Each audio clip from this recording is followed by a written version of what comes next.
Subtitles: during an accident, a partner's diving equipment corroded and detached, with oxygen gushing out as if celebrating. They switched to a backup tank, enduring a 2-minute survival ordeal before finally cutting through the iron net. Latinski has suffered the same corrosive menace, resembling a comedy, with a circumflexomat acute divide by balance relic letter 4e3 I circumflex eomat acute 8-tailed alternating umat a quarter r times I circumflex letter 2-3c pound period oxygen intake and a race-like rush. At this point, they were 300 meters from their destination, exhausted, and as they paused, a greater crisis arrived. Strangely, the closed blades suddenly opened like a mischievous kid. The strong suction, like an invisible hand, tried Marty, who was about to die. Latin reacted swiftly like a superhero, seized Marty, and hauled him into a side pipe, while the team outside was extremely tense. By now, they were out of oxygen and had to hold their breath to swim toward the exit, reaching their limit just before the last second when they barely stabilized. Latin cut the lock, and the two climbed up through the drainage net like explorers, but strangely, there was not a single shadow along the way, sending chills down their spines. It was as quiet as a haunted house, as if the people had caught wind of something and fled in a hurry. The two didn't hesitate and started placing explosives in the chemical equipment. The mission resembled a science experiment, needing only chemical weapon samples. After the mission, they felt as if drinking vinegar, unease struck, soon validated. All in the lab were terrified. Latin touched a hand, still warm, as if just playing mahjong.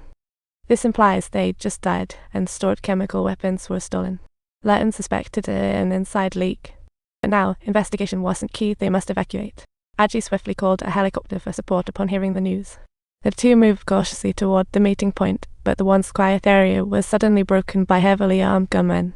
A scene right out of Men, they quickly reacted and engaged in intense struggle, but the gunmen shot with alien precision, leaving them helpless. Latin had no choice but to detonate the bomb early to distract the enemies, snatching a pickup truck and speeding off.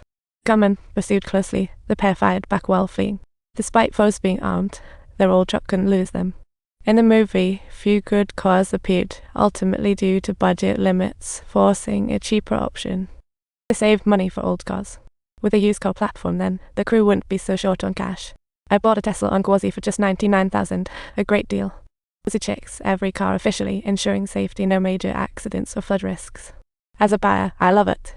When buying a used car, choosing Gwazi is guaranteed. Finally, due to the lack of power in this old car, at that moment, the pursuers caught up. They could only hide behind the car and continue fighting until the helicopter arrived in a minute. Meanwhile, enemy bullets kept flying, suppressing them, and at that moment, the monster leader picked up a sniper rifle. He aimed and pulled the trigger. The bullet pierced right through Marty's neck, almost giving him a moment of time travel. It tore his artery. Latin rushed to help.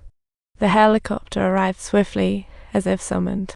They teamed up to pull Marty onto the plane, ascending swiftly like superheroes, though the sight was heartbreaking.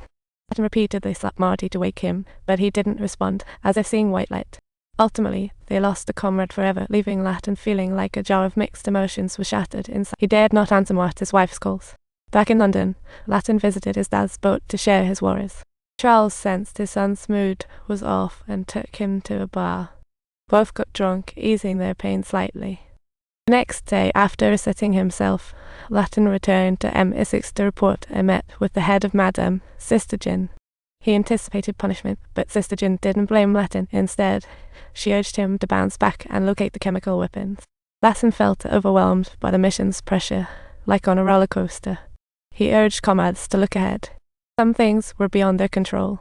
Just then, another colleague, Cummings, walked in, surprised to find Latin still on duty. Once Adji calmed down, they reviewed the mission records and noted the person who killed Marty, clearly mocking him although they could tell he was the leader and knew nothing related to his identity and had to pause the investigation. Latin returned to the base and began sorting through Marty's belongings, still heavy-hearted, as if carrying a stone on his back. After the funeral, he was to give Marty's items to his family when he saw Walker in military uniform behind him.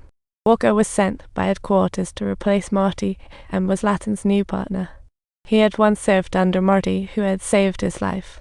That's why he refused promotions and came here to team up with Latin. Latin knew he was here for revenge for Marty. He reminded Walker not to bring personal feelings into missions, otherwise it could lead to regrets. Later, Sister Jane held a meeting for everyone. revealing that the missing chemical weapon was named Sadanosno. Consisting of the deadliest pathogens to date, a leak would spell a disaster for humanity. However, they had no idea which organization had taken the weapons. Aji suddenly recalled the person noticed in the video. Latin added that this individual was the leader of the gunmen, but the database contained no information on him. After Sister Jin scrutinized the photo, she immediately recognized the person. His name was Borov.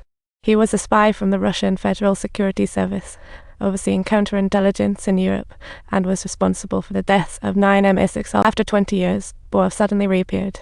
Sister Jin knew what lay ahead and called Latin and Cummings into her office. Years ago, MI6 set a trap, forged evidence to frame him as a double agent, leading to Borov's attack by his own country and eventual death by his partner. But 20 years later, he reappeared and stole the chemical weapons, signaling that his path of revenge had begun.